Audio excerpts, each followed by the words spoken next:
Repointing is the process of renewing the pointing, which is the external part of mortar joints, in masonry construction. Over time, weathering and decay cause voids in the joints between masonry units, usually in bricks, allowing the undesirable entrance of water. Water entering through these voids can cause significant damage through frost weathering and from salt dissolution and deposition. Repointing is also called pointing or pointing up, although these terms more properly refer to the finishing step in new construction. Construction details. Bricks, stone blocks, and other masonry units are typically laid in a bed of mortar. The process of placing a masonry unit in a mortar bed causes the mortar to be extruded between units. This excess mortar is cleared and shaped before the mortar hardens. In some cases, the bedding mortar is meant to be seen and the mortar joint is immediately given a finish profile. In other cases, especially where the mortar is pigmented, the bedding mortar is removed from the joint before it hardens,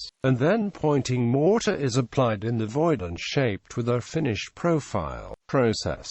Sound mortar normally does not need to be removed from a building during the repointing process, although such a practice is common. The new mortar should be designed to match the mortar type, color and texture of the existing mortar to avoid incompatible materials and visual aberrations. The professional repointing process begins with a mortar analysis where a sample is taken and examined to identify the components, ratio, and aggregate. The old mortar is removed to a depth equal to or slightly more than the width of the joint, or to the point where sound mortar is reached. Depths greater than 2–1/2 inch or 4 centimeters should be filled in several passes, allowing the mortar to cure for at least 24 hours depending on the mortar type. The joint profile would be as rectangular as possible, as the new pointing mortar should be allowed ample opportunity to bond with the masonry unit. Removal of old mortar between joints is done carefully to avoid damage to masonry units. On buildings with soft materials, such as under-fired brick and lime mortar, removal by hand is often the most effective to avoid damage. Hard Portland cement mortar is usually removed with a grinder or power circular masonry blade, taking care not to damage the masonry units. Vertical joints are done by hand or with small power chisels.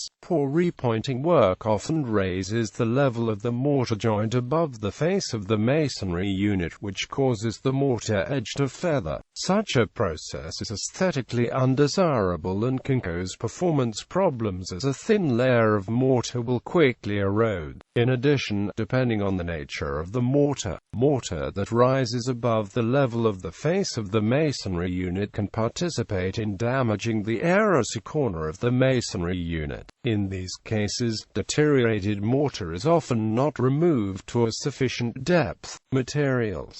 It is essential that the mortar used for repointing have similar performance characteristics to the original mortar used in a building. Such performance characteristics include permeability, compressive strength, and coefficient of thermal expansion. For instance, if a soft lime-based mortar was originally used, the most appropriate repointing mortar is likely to also contain a larger amount of lime. An architectural conservator can perform a mortar analysis in order to make recommendations for replacement mortar that is both physically and aesthetically compatible with the building.